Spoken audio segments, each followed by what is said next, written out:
Bienvenue dans C'est du vécu, la seule séquence ou chronique économique audiovisuelle qui vous explique ce que vous auriez voulu savoir avant de vous lancer. De vous lancer dans quoi ? Évidemment, dans l'entrepreneuriat, donc lancer votre propre boîte. Alors c'est vrai que la plupart des gens pensent que pour lancer son entreprise, il faut avoir l'idée du siècle, ou trouver un associé de génie, ou avoir un plan financier validé par des experts financiers. Non, la première chose à vouloir faire, c'est à vouloir entreprendre, avoir cette volonté chevillée au corps.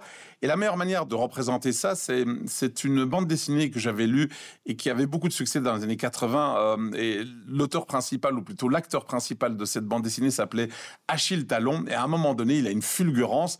Il dit, voilà, il y a ceux qui écrivent l'histoire et puis il y a ceux qui prennent des lunettes pour la lire. Alors évidemment, celui qui a envie de se lancer dans l'entrepreneuriat, clairement fait partie de la première catégorie de ceux qui écrivent l'histoire. Et la meilleure manière d'ailleurs de s'en rendre compte, c'est que l'ancien président français, Nicolas Sarkozy, lorsqu'on lui a posé la question de savoir comment il a fait pour devenir président de la République alors qu'il n'avait pas nécessairement tous les atouts au départ pour le devenir, il a été très très franc et très direct dans sa réponse. Il a expliqué que, en fait, quand on veut devenir président de la République, ou donc, dans votre cas, lancer votre boîte, il faut y penser matin, midi et soir, en se rasant, en faisant ses lacets de souliers. Et c'était le cas de Sarkozy. Alors, pourquoi est-ce que tout le monde n'y arrive pas ? Mais parce que certaines personnes ont un rêve, mais restent coincées quelque part sur deux planètes. La planète qui s'appelle « un jour je » et puis l'autre planète qui s'appelle « demain si il se passe quelque chose ». C'est évidemment une manière de procrastiner. Et comme vous le savez, quand on ne trouve pas le chemin vers sa destination, qu'est-ce qu'on trouve ? On trouve une excuse pour ne pas bouger.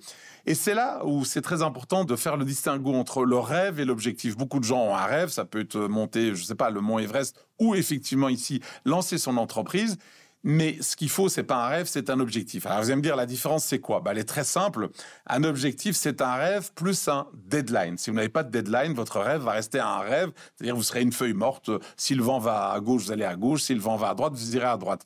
Et donc, là, de nouveau, si se souvenir de ce que disait ce célèbre dialoguiste français Michel Audiard, qui disait « Un con qui bouge vaut 10 intellectuels assis ». Alors, ce qui est très, très important aussi, si vous voulez lancer votre entreprise, c'est que vous devez être focalisé uniquement sur cette volonté de lancer votre entreprise.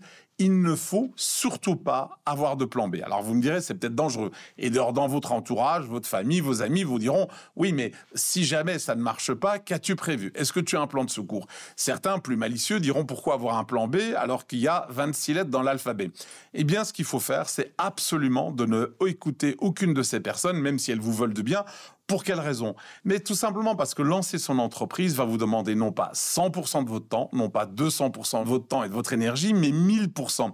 Et si vous pensez à un plan B, il n'y a rien à faire. Votre cerveau va se mettre en marche et vous ne serez pas à 100% ou à 1000% en l'occurrence, focalisé sur votre objectif qui est un rêve plus un deadline, comme on vient de le dire.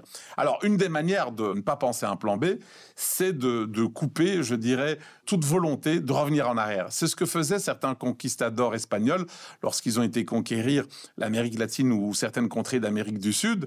Il paraît que certains navigateurs, une fois qu'ils arrivaient à terre, donc dans la terre à conquérir, eh bien, ils brûlaient leur vaisseau, ce qui était une manière d'indiquer aux marins qui étaient avec eux, qui étaient donc les guerriers qui étaient là à côté d'eux, leur dit, écoutez, c'est très simple. On ne pourra plus retourner vers la mère patrie, en l'occurrence ici l'Espagne. On n'a qu'une seule chose à faire, c'est de vaincre et d'y aller. Et donc, il faut effectivement beaucoup de patience, ne pas paniquer et surtout adopter une autre attitude que celle que nous prêchent les réseaux sociaux, c'est-à-dire l'immédiateté. Et si vous suivez tous ces conseils, a priori, vous avez une chance de réussir.